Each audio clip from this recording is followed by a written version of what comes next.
Water is the lifeblood of any environment, and here in the forests it is the rivers and the streams and the creeks that circulate that water around. Now, Nick, it's not going to surprise you that here in New South Wales, forest managers spend plenty of time monitoring the health of that water to ensure that the rivers running through state forests remain the healthiest in the landscape.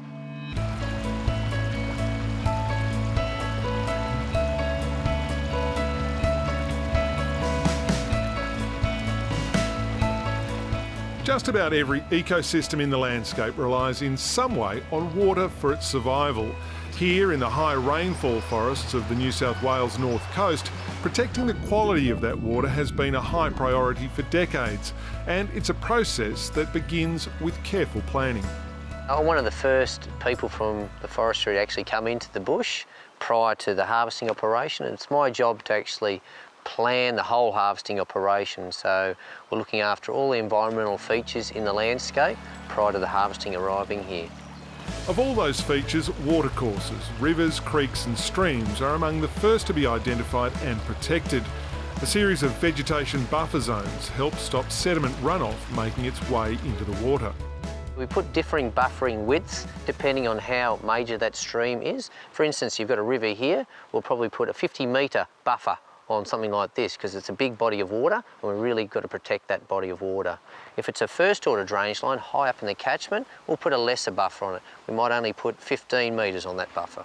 We've found them to be very effective, those drainage buffers. Basically, if you've got good vegetation like you've got here, that has that filtration and it intercepts any potential silt from reaching our drainage lines.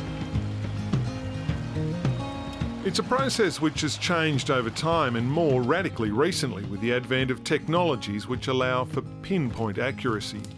Thanks to technology, we now have a better idea than ever before of the environment and the landscape. Bob, that is an iPad, but more than that, it's something very, very cool that's on that iPad. Tell us about that. Andrew, what we've got here, mate, is LiDAR. Yes. And LiDAR's stuff that's generated when we fly an aircraft above the landscape and we shoot thousands of laser beams per second, pulses. It goes back to the aircraft and all that data then helps us create these maps with a really good idea of what's across the landscape, all the features. Yeah, the information you can get from, tree top canopy right down to the ground.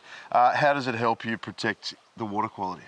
Well, what it does is it gives us a better idea than ever before of exactly where things like drainage lines are and roads are. So we can plan for that in the planning process and we can put drainage buffers and exclusions on things like drainage lines and streams. I'm saying this stream is pretty healthy. Look at that water. Mate, that is perfect. That is beautiful. And it's not just the watercourses which are examined in the planning phase. Every aspect of a potential forestry operation is considered. To maintain the quality at an operational level, we put in place a lot of prescriptions, particularly on our roads, making sure that they've got appropriate drainage structures in place so that any rain that falls and runs down those roads, if there's soil particles in that water, that it gets filtered. The results of the planning prescriptions are able to be carefully verified with the Forestry Corporation of New South Wales, responsible for the state's largest water quality monitoring program. There are a number of fixed-term sites as well as regular mobile testing. Some really good riparian vegetation along this creek here. Yeah, this looks like a good spot, Bob. The operation's just further up. Okay, mate, we'll do some testing, eh? Righto, sounds good. Can you grab the water sampling container, mate? Sure can, mate. Looks like good water here, Pete. Beautiful.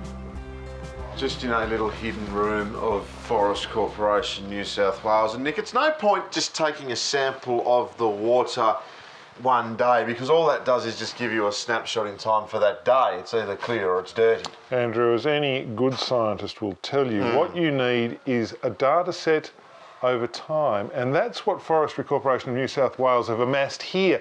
40 years of water quality data. It's not one.